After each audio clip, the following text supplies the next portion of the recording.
ako'y hihinto, hihinga dahil sa bigat ng aking kalooban. Pero hindi yan ang dapat kong ihingi ng paumanhin. Hindi yan ang kasalanan ko sa bayan na dapat ihingi ko ng tawad. Narito po ako dahil sa tawag ng Iglesia ni Cristo para sa transparency, accountability, at hustisya. At dahil sa tawag ng sarili kong konsensya, bilang senador, bilang kapatid, bilang Pilipino. Bata pa lang kami ni Bongbong. Alam na ng buong pamilya ang problema sa kanya.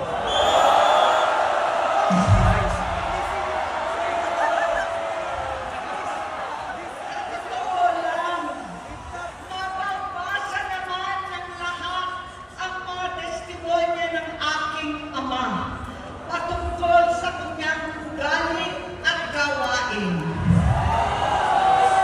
Noon, dahil may tatay pa kami, hindi ko pa siya responsibilidad. Noong tumatanda, ay mas naging nakakabahala. Batid ko na nagda-drug siya.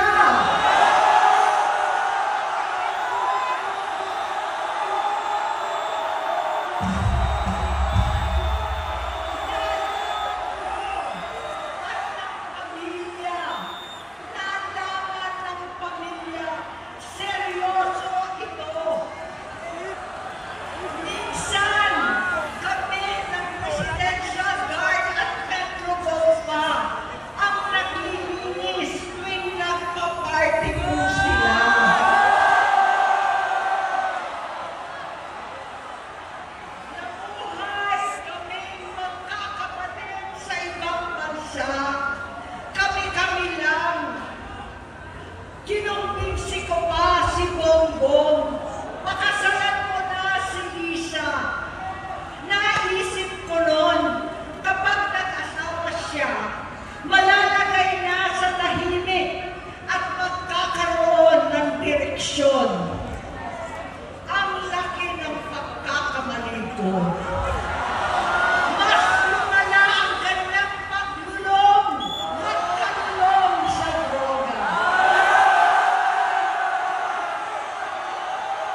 nakausap. Sumamba siya sa aking talagang hinintunan niya. Naniwala ako kasi sabi niya gusto niyang tumakbo. Ang sabi ko, tutulong ako sa abot ng aking makakaya. Ipinakilala ko si Bongbong kay Inday. Naging magkatandem sila. Pagkatapos noon ay biglang hindi na niya ako ulit kilala. Kahit si Inday, nagtataka, bigla ko na itsakwera. Kahit ganon, nangampanya pa ako para sa kanya, kahit si Inday na lang ang aking nakakausap. Hindi ko alam bakit ako nakabang sa headquarters nila sa Mandaluyong. Hindi ko alam bakit walang nagre-report sa akin tungkol sa kampanya. Sa totoo lang, masakit mang aminin, nung dinidisqualify na siya, halos papaboran ko na sana dahil may nagsumbong sa akin mula sa kanyang campaign team na gumagamit na naman siya. Nung sinabihan ko, siya at mga taong nasa paligid niya, nagkaisa silang tuluyan akong alisin sa kampanya na ako naman ang bumuo. Sinabi nilang gusto ko na siya ay mag-disqualify para ako ang pumalit. Hindi totoo yun! Iniisip ko ang kalagayan ng aking kapatid at paano siya magsisilbi kung ganyan ang kalagayan niya. Pero pinaparating sa akin na hindi siya lulong at minsan na lamang tuwing nagpa-party. Hindi ko maipaliwanag bakit gusto kong maniwala at hindi mawalan ng pag-asa. Noong nanalo siya, naging pinakamalayo na kami sa isa't isa. Maliban sa opisyal na takbuhan at kapag pumupunta yung nanay namin, hindi ako sumama sa loob ng 3 taon dyan sa Malacanang. Dahil lantaran na doon ang inuman, ang paggamit nila ng cocaine at mga bawal na gamot.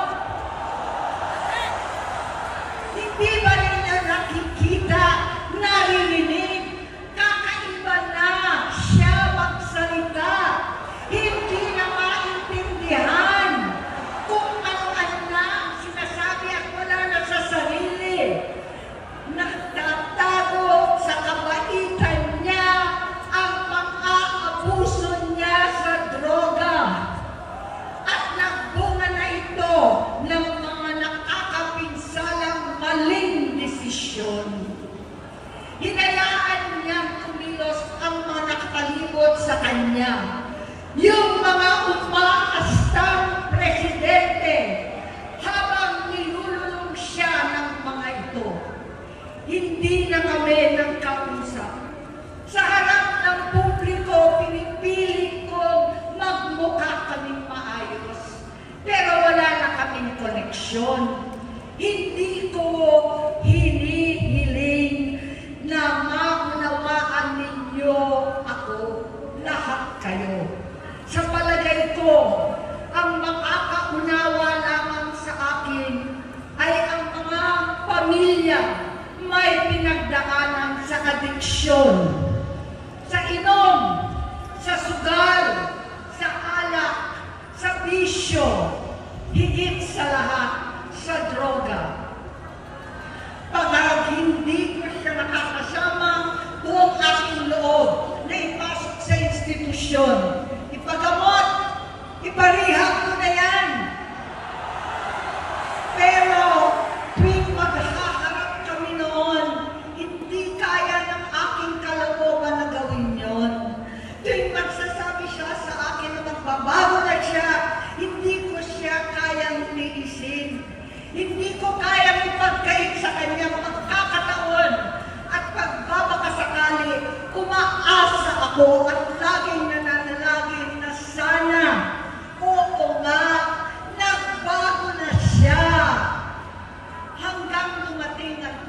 2024 at 2025, yung vision niya na ang dahilan ng pagbaha ng korupsyon, kawalang direksyon, at maling-maling mga desisyon. Walang accountability, wala na ang hustisya. Hindi na niya alam ang nangyayari. Hindi na pinapaalam sa kanya ang mga pangyayari. Sinamantala ng mga ito ang paggamit niya ng droga. Kinangkap na nila ang kaban ng bayan, habang ang mga dating tumatawag sa amin ng magnanakaw ay nakakita ng pagkakataon sirain ang lahat. Nagagamit na nila si Bongbong para sirain si Inday. Itinutulak pa nila si Bongbong at ang bayan sa bangin para umastang tagapagligtas. Mula sa pagtraidor at pagpapahamak kay BP Inday, sa confidential funds na magtutuusin ang galing naman sa opisina ng Pangulo, hanggang sa pagpadukot sa dating Pangulong Duterte para itago na lamang sa ibang bansa. Ang kabaitan ni Bongbong ay naging kalupitan. Karapalan niya ang pagtatakip sa kanya ng mga nasa Congress, sa Senado, mga miyembro ng kabinete.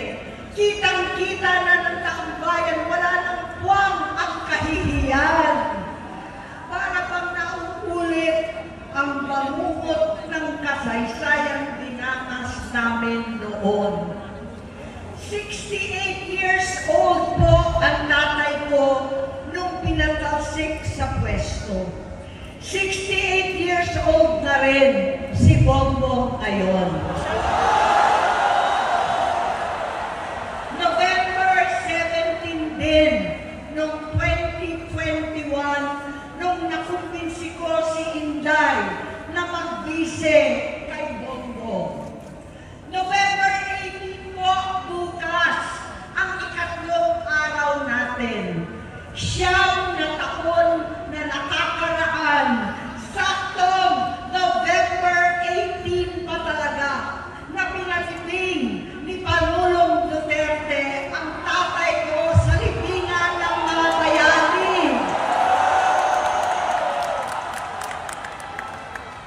Halo-halo na ang aking nararamdaman, pero alam kong ito ang dulo at hangganan ng aking pagtitiis at pananahimik. Hindi na tayo mananahimik! Dahil nalaman ko pati ang mga anak niya ay nagdodroga na. Pinasusuklaman ko pa ang pag-alok ng mag-inang si Sandro ng droga ang aking mga anak at iba pang mga kamag-anak. Yan ang hindi ko na mapapalampas. Sa loob ng halos 4 na dekada, wala akong ibang pinangarap kundi maipakita sa sambayanan na hindi kami masamang tao. Hindi masama ang pamilya Marcos. Gusto kong ibangon ang dangal ng aking ama. Sa pamamagitan ng nagpagtatrabaho para sa bayan, sinikap kong maging mabuting gobernador, kinakawan, senador. Hindi ako halos nagpapahinga para makapag-iwan sana ng legasiya na kapag sinabing Marcos, nabawi na namin ang tingin sa nakaraan. Ngunit sa kagustuhan kong maging responsableng anak, matupad ang pangako ko sa aking ama, nabigo akong maging mabuting kapatid. Naging mahina ako kay Bongbong. Sa kapulisan at sundalo, sa lahat ng mga leader at tagapagpatupad ng batas, siya ang Pangulo natin ngayon. Sinabi ko kung anong kalagayan niya ngayon mabuti ang kanyang kalagayan. Tulungan niyo akong matulungan siya. Hindi niya ako kalaban. Ang kalaban niya ay ang sarili niya. At nadadamay ang bansa sa laban na yan. Bilang senador at lingkod bayan, batid ko ang mga problema at gaya ng bayan, alam ko rin ano ang solusyon. Sa pagkakawatak-watak, patuloy na pamumulitika, pagnanasa sa kapangyarihan ng mga talunan naman, kaguluhan sa Mindanao, alanganing giyera sa China at Estados Unidos, kawalang pananagutan sa flood control scam, karapalan kahiman, panggigipit sa hindi kaalyado, pagkakanulo sa kapwa Pilipino, pagdakip sa dating Pangulong matanda may sakit upang ihagis lamang sa bansang dayuhan, pagsadsad ng piso, paglaganap ng gutom, paghihingalo ng ekonomiya, at pagsasawalang bahala sa taong bayan. Ang delubyo at kalamidad na nagdudulot ng parusa, ang korupsyon na nauwi sa kawalan ng tiwala at hustisya sa Pilipinas, sa kanyang pamahalaan, lahat ng yan ay masusolusyonan kung ikaw, aking kapatid, magsaayos ng iyong sariling kalusugan. Kapag humupa ang ingay sa politika, kapag umuwi na kami sa aming pamilya, hindi bilang senador, kundi bilang ate, bilang si Manang Aimee ni Bonget, kaya ito sasabihin sa harap ng taong bayan, sa harap ninyong lahat, at sa harap ni Bongbong. Bonget, magtatatlong taon na tayong hindi nakakausap. 3 taon ko nang sinusubukan muli na ako'y pakinggan. Siguro ngayon ay makakarating ng buo ang gusto kong sabihin. Walang mababawasan, hindi madadagdagan. Bongbong, nag-aalala sa iyo si Manang. Tuwing nakikita kita sa TV, gusto kitang puntahan. Napakalaki ng pinagbago mo. Itsura, pagsasalita, takbo ng pag-isip. Minsan, napapatanong ako sa sarili ko, ikaw pa ba yan? Si Bongbong ba talaga yung nakikita ko? Pero ako, aling ko, ako pa rin ito. Ako pa rin ang ate mo na tumayong ama't ina sa inyo sa ibang bansa. Ang kasama no sa sumubok na sanggahin lahat ng sakit para sa iyo. Ang kapatid mo na hindi mo kailangan hingan ng tawad dahil agad ka nang iniintindi at tatanggapin dahil mahal kita.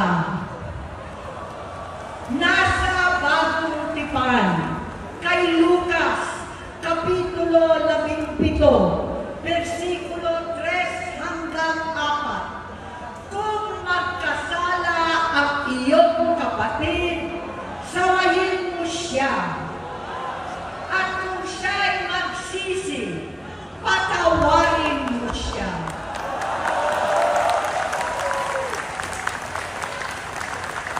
Tama na, aling ko. Tapusin mo na ang paghihirap mo at ng bayan. Gaya nung umalis tayo sa palasyo, kaya mo pa rin hawakan ang iyong kamay, huwag kang matakot. Malaki na ang dulot sa iyo ng droga. Sinisisi ko ang sarili ko dahil hindi ako nakinig sa mga sumbong. Hindi ako nakialam. Hindi ako maniwala. Pero hindi pa huli ang lahat. Tama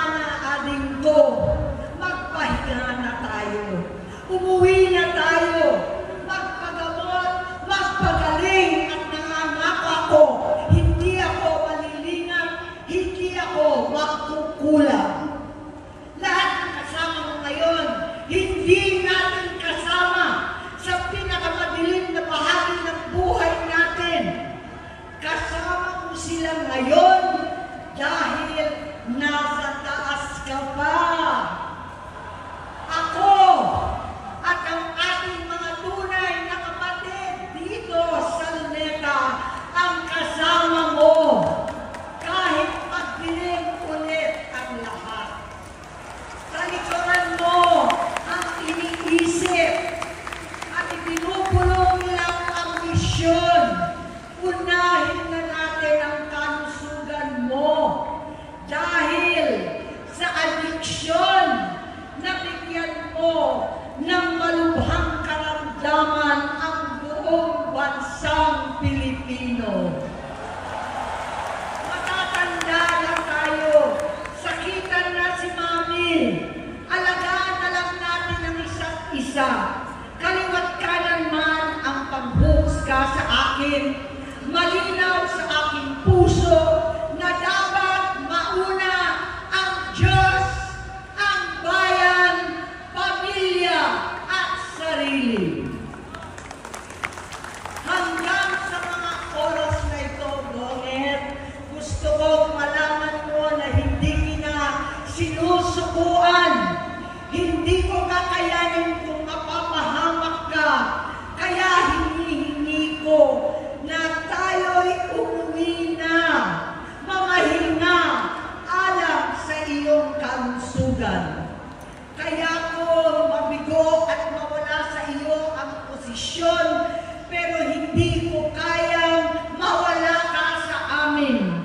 Ayusin mo ang sarili mo. Magpagamot, alisin ang droga sa iyong sistema. Wala akong ibang gusto kundi gumaling ka, malampasan natin ito muli. Dahil wala akong ibang hinahangad bilang ate, kundi maging masaya ka, maging ligtas sa panganib, malusog, matagumpay sa buhay. Itama ang mali, labanan ang adiksyon, at ako hindi kailanman aalis sa iyong tabi. Susuporta at hindi titigil manalangin kasama ninyo dito sa Luneta at sa buong mundo. Dahil iyon naman ang tungkulin at ibig sabihin ng salitang kapatid, kapatid, mabuhay kayong kapatid. Maraming salamat po, Senator